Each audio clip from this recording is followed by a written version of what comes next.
Private sector के IDFC first bank के share holders के लिए 23 फरवरी को दिन बेहद खराब साबित हो रहा है। 590 करोड़ रुपए के घोटाले की खबर सामने आने के बाद शेयर शुरुआती कारोबार में ही 20% तक टूट गए और बीएसई पर 66.85 रुपए पर आ गया। बैंक ने चंडीगढ़ की एक ब्रांच में हरियाणा सरकार के खातों में अपने कर्मचारियों और अन्य लोगों द्वारा की गई 590 करोड़ रुपए की धोखाधड़ी का खुलासा किया है। शेयर में जबरदस्त बिकवाली से आईडीएफसी फर्स्ट बैंक का मार्केट कैप गिरकर 61,000 करोड़ रुपए पर आ गया। आईडीएफसी फर्स्ट बैंक ने कहा कि उसने बैंकिंग रेगुलेटर को मामले की जानकारी दी है और पुलिस में भी शिकायत दर्ज कराई है। बैंक के मुताबिक फिलहाल उसने फ्रॉड का साइज 590 करोड़ रुपए होने का अनुमान लगाया है। आगे की जानकारी मिलने, क्लेम के वैलिडेशन और किसी भी तरह की रिकवरी के आधार पर एक रिकंसिलिएशन एक्सरसाइज से फाइल रकम तय होगी। फ्रॉड की डिटेल्स देते हुए बैंक ने कहा कि हरियाणा सरकार का एक विभाग आईडीएफसी फर्स्ट बैंक के साथ बैंकिंग कर रहा था। लेंडर को एक अनजान तारीख पर क्लोजर और बैलेंस दूसरे बैंक में ट्रांसफर करने की रिक्वेस्ट मिली। इस प्रोसेस में अकाउंट में बैलेंस के मुकाबले बताई गई रकम में कुछ अंतर दिखे। हरियाणा सरकार की दूसरी कंपनियों के अकाउंट में भी ऐसी ही दिक्कतें देखी गई। 4 अधिकारी जांच पेंडिंग रहने तक सस्पेंड। आईडीएफसी फर्स्ट बैंक ने कहा कि एक शुरुआती इंटरनल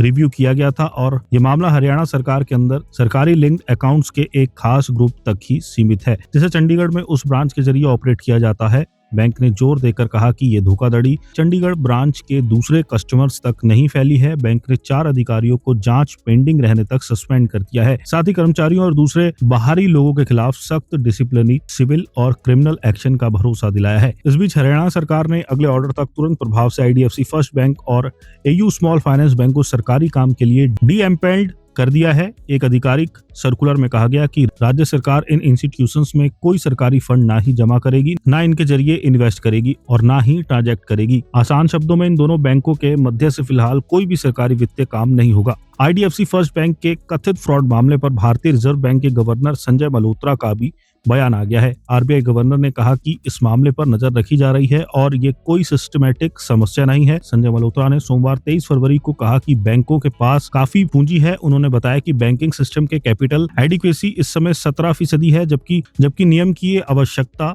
11.5% है। ब्रोकरेज रिपोर्ट्स के मुताबिक ये राशि बैंक की कुल नेटवर्थ का करीब 0.9% है। अनुमान है कि ये वित्त वर्ष 2026 के प्री टैक्स प्रॉफिट का लगभग 20% हो सकता है। यूबीएस ने अनुमान लगाया कि संदिग्ध राशि आईडीएफसी फर्स्ट बैंक के वर्ष 2026 के शुद्ध मुनाफे का करीब 22% हो सकती है। हालांकि उसने ये भी कहा कि इसका बैंक के नेटवर्थ पर असर सीमित रहेगा और ये लगभग 1% के आसपास ही होगा। मॉर्गन स्टैनली ने भी इसी तरह की राय दी।